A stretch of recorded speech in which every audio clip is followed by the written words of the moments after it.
Hey everybody, and welcome to Voices of Calm. We're back here for another installment of a Midsummer Night Stream, and we're super excited to be able to share with you Act 2, Scene 1.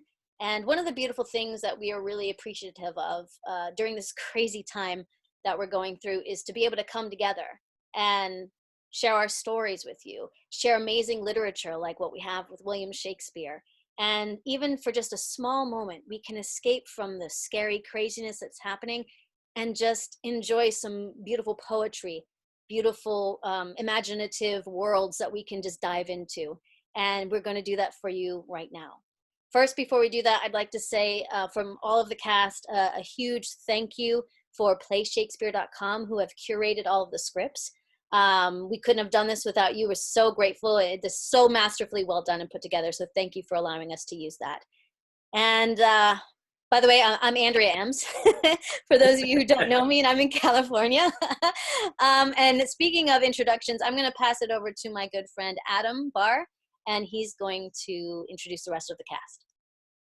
Thanks, Andrea, and hello, everyone. Welcome back to Voices of Calm. If you're here for the first time, welcome. We're very glad to have you, and we hope you'll come back many times.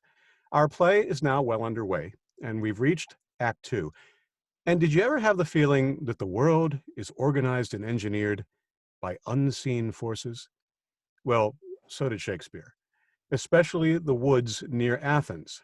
And in Act 2, Scene 1, he introduces us to the fairy folk who really pull the cosmic strings, especially in the person of one Robin Goodfellow, better known throughout more than 450 years of literary history as Puck.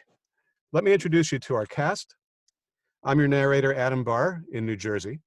Sara Sheckells joins us from Massachusetts as a fairy. Johnny Heller from New York City will be our Puck. Rico E. Anderson in California is Oberon. Joanna Perrin, also in New York City, is our Queen Titania. Roberto Scarlato in Michigan is our Demetrius, and Gillian Bellinger in California is Helena. And so, let us begin. In the woods, near Athens, enter a fairy at one door, and Robin Goodfellow, also known as Puck, at another. How now, spirit? Whither wander you? Over hill, over dale, thorough bush, thorough briar, over park, over pale, thorough flood, thorough fire, I do wander everywhere, swifter than the moon's sphere, and I serve the fairy queen, to dew her orbs upon the green. The cowslips tall her pensioners be, in their gold coats spots you see. Those be rubies, fairy favors, in those freckles live their savors. I must go, seek some dewdrops here, and hang a pearl in every cowslip's ear. Farewell, thou lob of spirits, I'll be gone.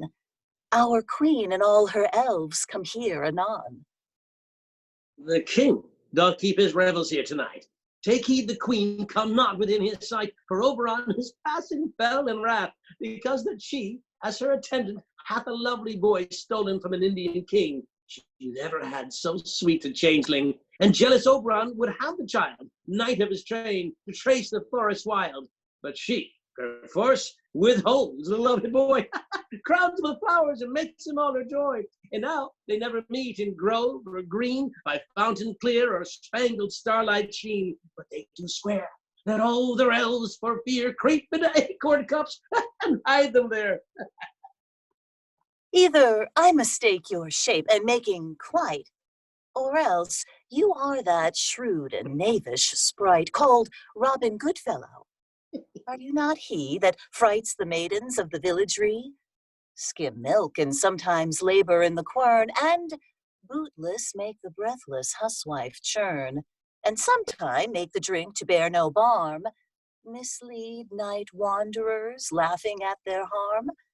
Those that hobgoblin call you, and sweet Puck, you do their work, and they shall have good luck. Are you not he? Thou speakest aright. I am that merry wanderer of the night.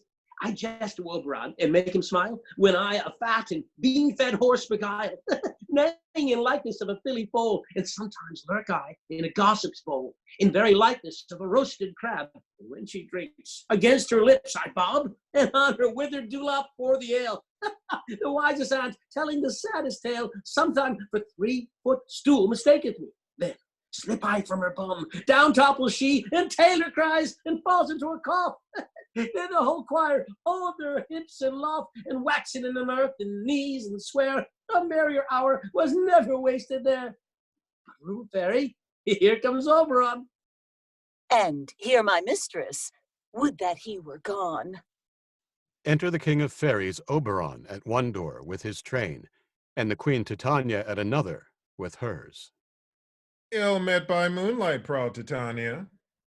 What, jealous, Oberon? Fairies, skip hence. I have forsworn his bed and company. Tarry, West wanton. Am not I thy lord? Then I must be thy lady, but I know when thou hast stolen away from fairyland, and in the shape of Corin sat all day, playing on pipes of corn and versing love to amorous Phillida. Why art thou here, come from the farthest steep of India? But that, forsooth, the bouncing Amazon, your buskined mistress, and your warrior love, to Theseus must be wedded, and you come to give their bed joy and prosperity. How canst thou thus for shame, Titania, glance at my credit with Hippolyta, knowing I know thy love to Theseus? Didst thou lead him through the glimmering night from Periginia, whom he ravished, and make him with fair Eglise break his faith with Arianda and Antiopa? These are the forgeries of jealousy, and never since the middle summer spring met we on hill, in dale, forest, or mead, by paved fountain, or by rushy brook, or in the beached margent of the sea, to dance our ringlets to the whistling wind. But with thy brawls thou hast disturbed our sport. Therefore the winds, piping to us in vain, as in revenge, have sucked up from the sea contagious fogs, which falling in the land hath every pelting river made so proud that they have overborne their continents. The ox hath therefore stretched his yoke in vain, the plowman lost his sweat, and the green corn hath rotted ere his youth attained a beard. The fold stands empty in the drowned field, and crows are fatted with the Murrian flock. The nine men's morris is filled up with mud, and the quaint mazes in the wanton green, for lack of tread, are undistinguishable. The human mortals want their winter here. No night is now with hymn or a carol blessed. Therefore the moon, the governess of floods, pale in her anger, washes all the air, that rheumatic diseases do abound. And through this temperature we see the seasons alter. Hoary-headed frosts fall in the fresh lap of the crimson rose, and on old Hime's thin and icy crown, an odorous chaplet of sweet summer buds is as in mockery set. The spring, the summer, the childing autumn, angry winter, change their wonted liveries, and the mazed world, by their increase, now knows not which is which. And this same progeny of evils comes from our debate, from our dissension. We are their parents and original. Do you amend it then? It lies in you. Why should Titania cross her Oberon? I do but beg a little changeling boy to be my henchman. Set your heart at rest. The fairyland buys not the child of me. His mother was a votress of my order, and in the spiced Indian air by night, full often hath she gossiped by my side, and sat with me on Neptune's yellow sands, marking the embarked traders on the flood, when we have laughed to see the sails conceive and grow big-bellied with the wanton wind, which she, with pretty and with swimming gait, following her womb, then rich with my young squire, would imitate, and sail upon the land to fetch me trifles, and return again, as from a voyage rich with merchandise. But she, being mortal, of that boy did die. And for her sake do I rear up her boy, and for her sake I will not part with him. How long within this wood intend you stay? Perchance till after Theseus's wedding day. If you will patiently dance in our round and see our moonlight revels, go with us. If not, shun me, and I will spare your haunts. Give me that boy, and I will go with thee. Not for thy fairy kingdom. Fairies away, we shall chide downright if I longer stay. Exeunt Titania and her train. Well, go thy way.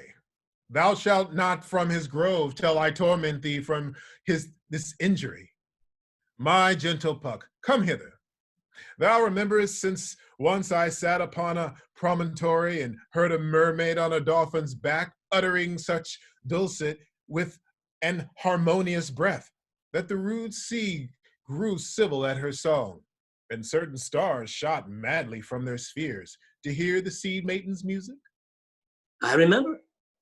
That very time I saw, but thou could not, flying between the cold moon and the earth, Cupid all armed, a certain aim he took at a vestal, a fair vestal, thrown by the west, and loosed his love shaft smartly from his bow, as it should pierce 100,000 hearts.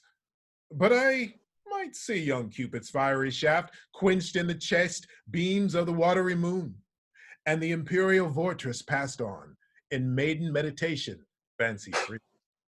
Yet marked I where the bolt of Cupid fell. It fell upon a little western flower, before milk white, now purple with love's wound, and maidens call it love and idleness. Fetch me that flower, the herb I showed thee once. The juice of it, on sleeping eyelids laid, will make or man or woman madly dote upon the next live creature that it sees.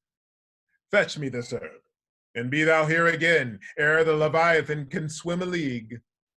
I'll put a girdle round the earth in 40 minutes. Exit.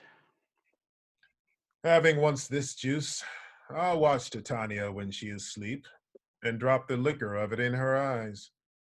The next thing then she, waking, looks upon, be it on lion, bear, or wolf, or bull, or meddling monkey, or on a busy ape, she shall pursue it with the soul of love, and ere I take this charm from off her sight, as I can take it with another herb, I'll make her render up her page to me. Oh, but who comes here? I am invincible, visible, and will overhear their conference. Enter Demetrius, Helena following him. I love thee not, therefore pursue me not. Where is Lysander and fair Hermia? The one I'll slay, the other slayeth me.